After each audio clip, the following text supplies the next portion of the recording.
Hi, English 112. So I wanted to spend just a few minutes looking at Acts 2 and 3 in Hamlet and to walk through kind of some ways to start identifying passages that may be useful in your analysis of the play. So here I am in Act 2, Scene 1 in our electronic version. And I like the synopsis at the beginning of each act. Beginning of each scene, it kind of helps you to summarize what's kind of going on. One of the big themes, and is on the topic list, has to do with this idea that nothing is as it seems. There's a lot of spying that goes on in Hamlet. Everyone is lying about something except for a couple of characters. Hamlet is pretending to be insane in a lot of different places. Claudius, as the king, is pretending to be innocent of killing the old King Hamlet, even though he's not. He has spies like Polonius and Rosencrantz and Guildenstern to try to follow Hamlet around. So this act, 2, Scene 1, opens again with spying. And this time it's Polonius talking to his servant, Reynaldo, telling him to go to France and to spy on Polonius's son, Laertes. And he wants him to spy on him by telling lies about him. He doesn't mind what kind of lies that Reynaldo decides to say. He says, go and question people if they know my son, and take, as it were, some distant knowledge of him, like, oh yeah, I know him too. And then put on him what forgeries you please. Lie about him in any way you want to. And then if those people agree that, oh yes, that's Laertes, then we know. We have found the truth by lying. And so part of what Polonius is comfortable with is the sense that we can use the bait of falsehood to catch the carp or the fish of truth. So Polonius obviously is very comfortable with this idea of spying and lying, and so he fits perfectly as the counselor or the advisor to King Claudius, because Claudius's rule, the whole reason he's on the throne, is because of a crime, because of something that he is keeping hidden. So Polonius very clearly fits in with this. A little later in Scene 1, Ophelia comes to her father and tells this very interesting story here about Hamlet coming to her room while she was sewing, doing what her father said. Her father has forbidden her from seeing Hamlet back in Act 1, and so she's doing that. She's keeping her distance. And she says that when he comes to her, he grabs her by the wrist, holds her out at arm's length, looks at her face for a very long time without saying anything, nods his head up and down 3 times, sighs in this very deep and piteous way, and then lets her go and walks out. And so he's done this really weird thing, and Ophelia's a little freaked out about it. So as she's telling Polonius about it, Polonius is thinking, oh, dear Lord, we have made Hamlet crazy. He says this is the very ecstasy of love. So we know that Hamlet is pretending to be insane in various places. And he's doing this to, kind of like Polonius, to find out the truth of his father's murder. He wants to see, is the ghost of his father, back in Act 1, is he telling the truth? And so by lying about his insanity, so pretending to be insane, Hamlet's kind of doing the same thing Polonius is doing, trying to seek the truth by lying. So here Polonius thinks, oh dear God, Hamlet is crazy, and it's our fault. We have forbidden this relationship, and because he loves Ophelia so much, it has made him crazy. So Polonius decides he needs to go tell the king this. As we begin the second scene, we have another set of spies. So at the very beginning, Claudius and Gertrude are telling Rosencrantz and Guildenstern to go spy on Hamlet to see if they can figure out why he's acting so crazy. It says, something you have heard of Hamlet's transformation, so call it. Surely you've heard that he's changed. And so by your company, draw him on to pleasure, and gather so much as you can, so much as you may glean, whether anything to us afflicts him. So the queen backs up. She says, listen, my son, he's talked about you guys. He loves you guys. So please, could you spend a little bit of time, go find Hamlet, see if you can figure out what's going on with him. So we've got these threads of spying and deceit moving all the way through. We're also starting to see some of the development about Hamlet's insanity. Is he truly insane, or is it always pretend? As Rosencrantz and Guildenstern find Hamlet, they try to ask him what's going on. So I'm going to scroll on down a little bit through Act 2, Scene 2. Polonius is basically here telling the king and queen that Hamlet is crazy because of love. In the meantime, Rosencrantz and Guildenstern are having a conversation with Hamlet about why he's feeling so sad. Hamlet knows exactly what's going on. And in fact, he confronts Rosencrantz and Guildenstern a little bit later down here. He says, were you not sent for? Have you been told to come see me? Or is it of your own inclination? Is this a free visitation? Are you doing this of your own free will? Come, deal justly with me. So he's confronting them. He knows what's going on here. And at first, Rosencrantz and Guildenstern sort of go, well, I don't know. I don't know. And Hamlet basically comes out and says, I know the king and the queen have sent for you. I know why you're here. I know why you're doing this. This is interesting because I think in this scene, it shows us that Hamlet is not truly insane. He's fully got his wits about him here. He's figured out the game. He's figured out what the king and queen are doing. So when they finally admit, yes, my lord, we were sent for, Hamlet jumps on in and says, fine, I'll tell you why. I know why you were sent for. And beginning here at line 318, Hamlet begins this interesting explanation that, I'm going to finish highlighting it there, that is, I think, a very early description of depression. Remember, Shakespeare's time period is very interested in man's reason, the ability of his brain to be the key. Remember, that's all about the Renaissance. A man who is controlled by his emotions or by passion is not worth listening to. Only the reasonable man is worthy of leading or is worthy of being heard. That's a very Renaissance idea. So here Hamlet is describing depression.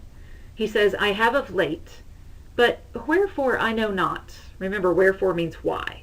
So he says, I have of late, though I don't know why, I have lost all my mirth. I've foregone all custom of exercises. So I've lost my happiness, and I haven't done the things that I normally do. And indeed, it goes so heavily with my disposition that this goodly frame, the earth, it seems to me sterile. It's almost like you can see him waving his hand and saying, I've been so sad of late that even this beautiful world seems sterile to me. He says, this most excellent canopy, the air, look you, this overhanging firmament, he's talking about the sky, this majestical roof, fretted with golden fire, why, it appeareth nothing to me but foul and pestilent vapors. These beautiful things of the earth and of the sky are nothing to me. And then he talks about mankind and how wonderful we are, that we are admirable, we are like an angel, we are like gods, we are the beauty of the world. But to me, they are nothing but dust. So it's interesting, this description that Hamlet just goes ahead and volunteers. He says, listen, Rosencrantz and Guildenstern, I know why you're here. I know exactly why you've been sent for, so let me go ahead and tell you. It's 'cause I'm sad. And let me explain that to you. After he explains this, and Rosencrantz and Guildenstern are a little bit shocked. They're not real sure how to take it. This theater company shows up. So remember we said before Shakespeare's time, theater wasn't this professional kind of business. Instead, it was just roaming little theater groups that would roam around from town to town. Well, here comes one. They roll into town, and Hamlet goes, oh my goodness, what a fantastic opportunity. So he goes to talk to the theater group, and I'm going to scroll down another couple hundred lines, because once the theater group comes, Hamlet has them perform a little bit for him. So that the players begin to perform. And Hamlet decides, I think it might be a really good idea if you guys did a play for us. And so he asks the actor at the very end here, he says, so could you do the play The Murder of Gonzago? And the actor says, well, of course we can. And Hamlet says, awesome, we'll have it tomorrow night. And you could study a speech of some dozen or 16 lines, which I would set down and insert into it. And the player says, of course. So here's Hamlet making a plan. Let's have this play, and we'll invite everyone to it. And I'm going to write a passage, a new passage of, 12 or 16 lines that I will insert into the play and have this actor say. Hamlet knows that his goal is to seek revenge for his father's death, right? The ghost told him that in Act 1. Hamlet wants to know first, is this true? Is Claudius really and truly guilty? So he's going to have this play basically act out the exact same kind of murder that Claudius did to the old King Hamlet. And then he's going to watch and see if Claudius responds. This act ends here, beginning here, with another soliloquy. In this entire play, Hamlet has 7 soliloquies. So a soliloquy is when the actor is standing there by himself on the stage, basically sharing his thoughts out loud. That gives us, the audience, a chance to see what the character is thinking. So this particular soliloquy, the play is set, so the actors all leave. Rosencrantz and Guildenstern have basically gotten what they come for, even though they didn't expect it to be that way. So they leave, and Hamlet is left alone. And at first, he is racked with grief. This is very much like the Hamlet that we saw in the middle of Act 1. He says, what about this player, this actor, that even though he's acting, right, even though it's fiction, he could force his soul to be so sad that he had tears in his eyes and his voice broke. He can do that when he's just acting. He could drown the stage with tears. And yet Hamlet says, I have quite a cause to be just as sad, to be just as emotional, and yet I'm not. I am pigeon-livered, and I lack gall. I lack courage. So he's thinking about this actor going, wow, this is all just a story, and the actor is moved by it. So what about me? I have so much reason to be just as upset, and yet I'm not. So he ends this particular soliloquy by going, all right, I will have these players play something or act out something like the murder of my father. And it'll be before Claudius. I will observe his looks, and if he does blench, then I know my course. So this is Hamlet wanting to confirm that what the ghost told him back in Act 1 is true. That Claudius is guilty, because if he reacts to the play, he'll know. So Hamlet ends Act 2 with this determination. Act 3 begins with probably the key scene in the entire play. So we've reached the top of the pyramid. Polonius and Claudius are not really satisfied with the report that Rosencrantz and Guildenstern have. They are worried that it is his love for Ophelia that is making Hamlet crazy.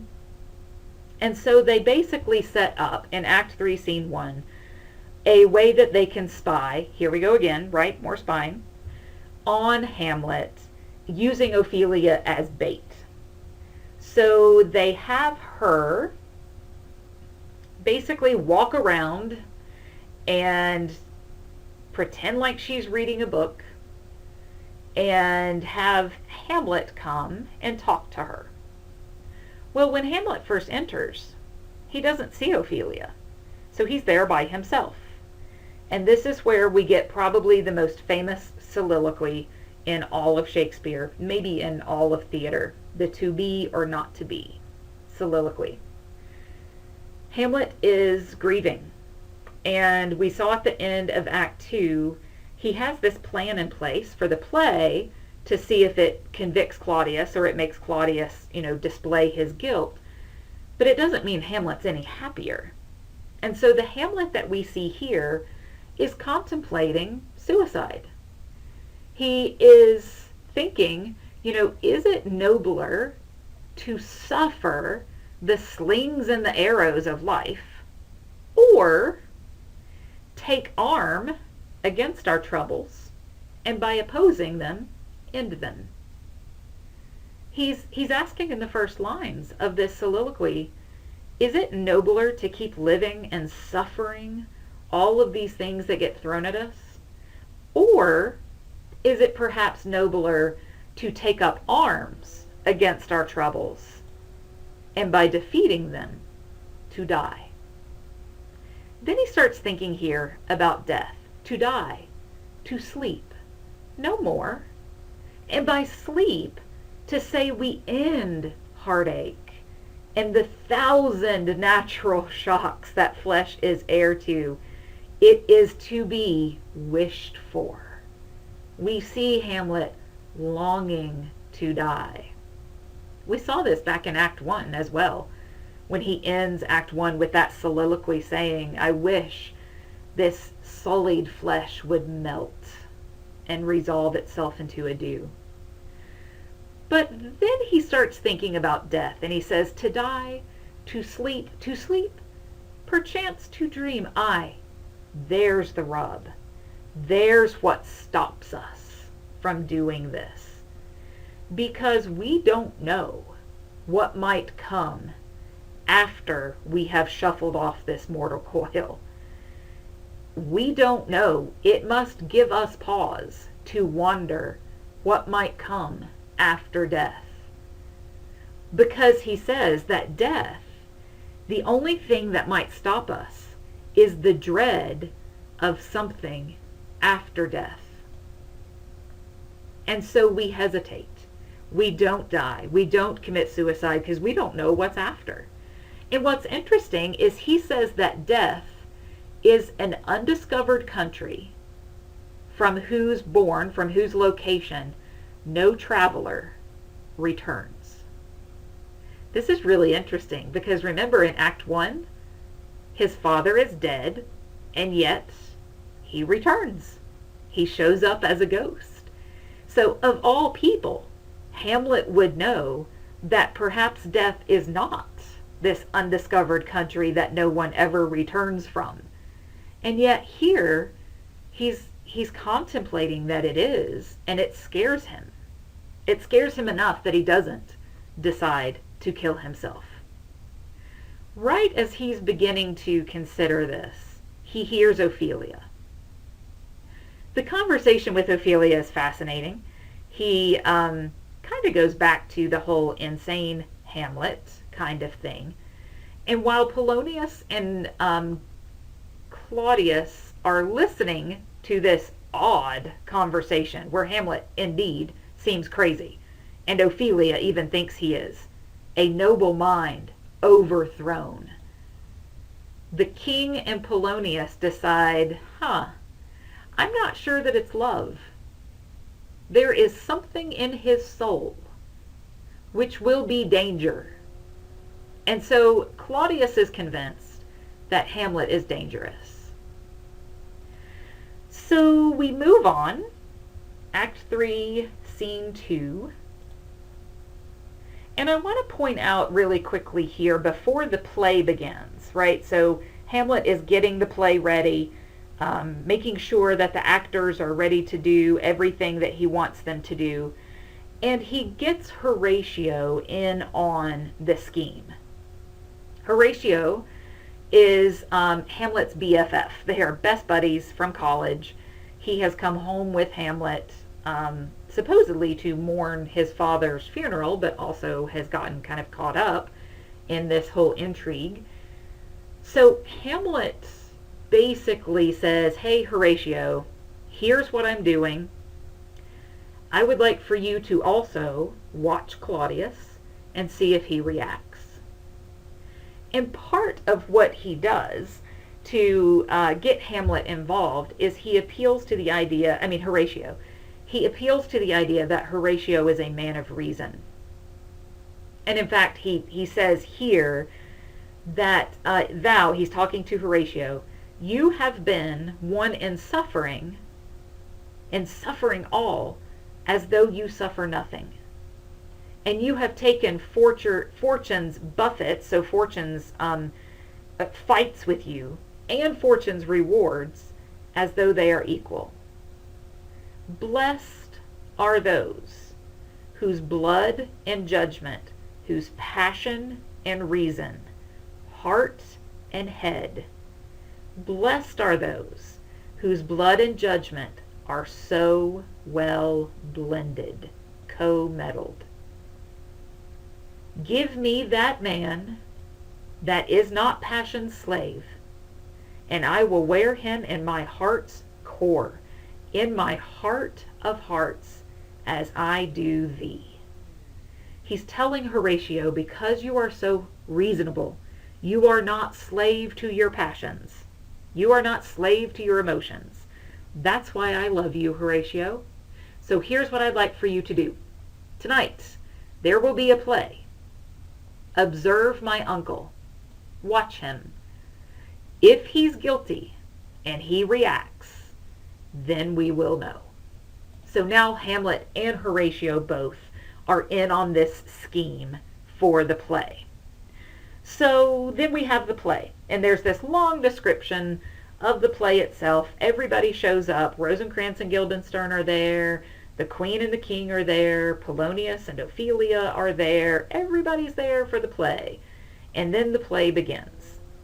Just a really quick comment, this idea about the dumb show. So the way that theater often works during this time is that the actors would all come out and basically pantomime. So they would not speak. So that's why it says dumb show. They would pantomime the action, and then they would go back and do it again with lines.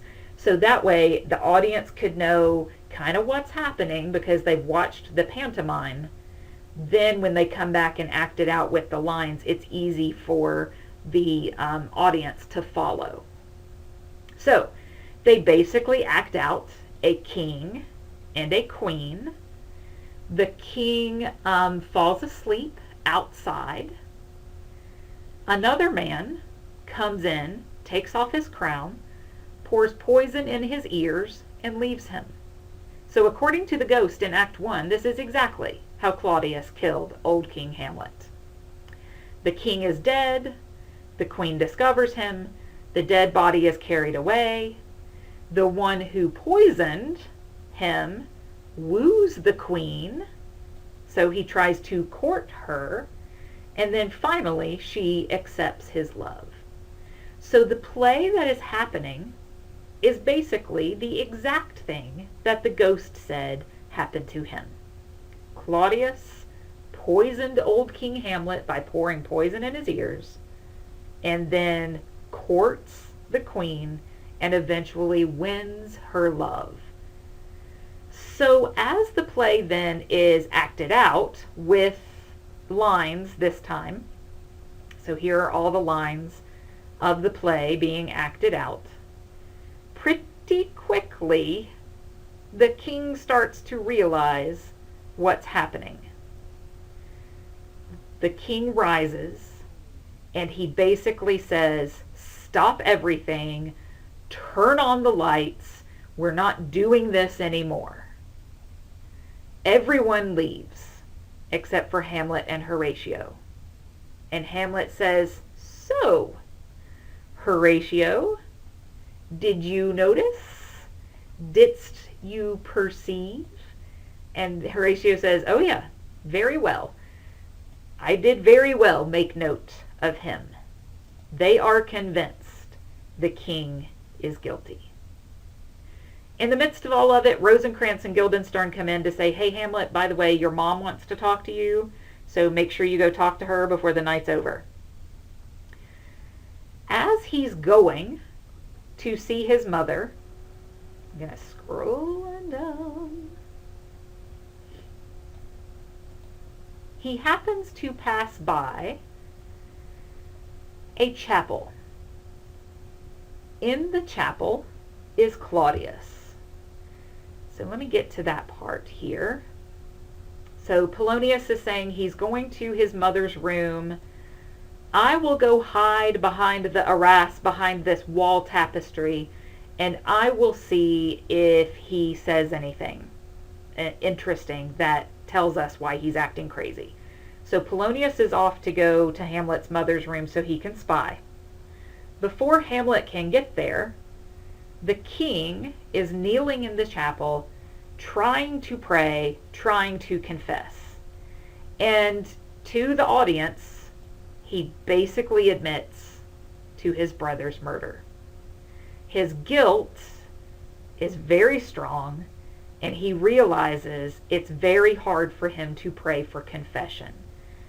And he says basically, "I don't want to confess because I still have those things for which I did the murder. My crown, my ambition, and my queen. Could I be pardoned and still retain these things? I don't think so." So he doesn't think he can confess, but he tries, so he kneels down. Well, suddenly here comes Hamlet. He's on his way to his mom's room, remember. Hamlet sees the king kneeling there, and he goes, "Oh my goodness, I could do it now." So he pulls out his sword and thinks, "Fine, here I go. I will be revenged." And then he goes, "Oh, but wait. Am I revenged? If I take him or I murder him while he's confessing, while he's purging his soul, so that then he goes to heaven?" And he goes, "No. I'm going to put my sword away. I am not going to kill him now, because if I kill him now, he gets to go to heaven, and I can't bear that. Nope, not happening." So instead, he thinks, "I will wait. I'll wait until he's drunk. I'll wait until he's angry. I'll wait until he's incestuous with my mother, or gambling, or swearing. Then I will kill him, so that his heels will kick at heaven while he goes down to hell. Hamlet misses a really good opportunity here to kill Claudius, because as soon as Hamlet exits, Claudius stands up and goes, well, that didn't work. I did not confess. The very end of Act 3, Scene 4, is Hamlet talking to his mother and Polonius spying on them. Some key things to remember and to make note of here in this particular scene is that Hamlet kills Polonius because he hears him behind the tapestry. So the queen starts to get upset, and Polonius calls out for help from behind the tapestry. And Hamlet goes, what? A rat? And he stabs his sword through the tapestry, killing Polonius behind it. And Hamlet's first question is it the king? And the queen says, what? You want to kill the king? Hamlet pulls Polonius's body from behind it, and he goes, dang it! I took thee for thy better. I thought you were the king. Ah! Some interesting things to think about here. Okay, obviously, number one, they're spying. But number two, notice how Hamlet reacts to killing Polonius. He's not shocked. He's not sad. He's angry that it wasn't the king. In fact, for the rest of the play, Hamlet will show no remorse for killing Polonius. And remember, Polonius is Ophelia's father. Hamlet has grown up with this family. He's grown up with Polonius, and yet he does not show remorse. If we are arguing about Hamlet's sanity, this might be an interesting place to go, whoops, maybe he really is starting to lose his grasp on reality because he shows no remorse for killing Polonius here. A little later in the play, spoiler alert, he does not show remorse for having Rosencrantz and Guildenstern killed. So there's some interesting reactions that we start to see from Hamlet. After he kills Polonius and he continues his conversation with the queen, an interesting thing happens. The ghost returns. Enter the ghost. However, the queen cannot see him. So Hamlet begins to talk to the ghost, and the queen doesn't see anything there. She says, how do you bend your eye on vacancy and with air hold a conversation? Who are you talking to? And Hamlet says, him. I'm talking to him. Look. And she says, but who are you speaking to? And Hamlet says, do you see nothing? And the queen says, nothing. I see nothing. Another interesting question here about Hamlet's sanity. Also a really interesting question about the ghost. Remember, Hamlet just said, death is an undiscovered country from which no one ever returns. And then, ta-da, here's the ghost again, obviously returning from death. The end of Act 3 has Hamlet quite confused, more intent than ever to kill Claudius because the play has trapped him, right? It was the play has shown the guilty conscience of King Claudius.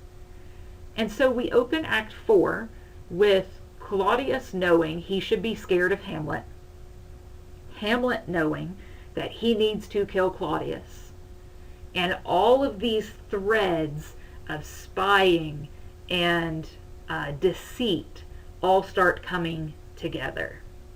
All right, so that's how I want you to read the play. So as you're going through and you're reading it and you're listening to it, think about the passages that connect to those themes on the topic list, and that will help you analyze the play. All right, that's it for this week. I hope you have enjoyed Acts 1 and 2 and 3. And next week we'll go with Acts 4 and 5 to finish up the play.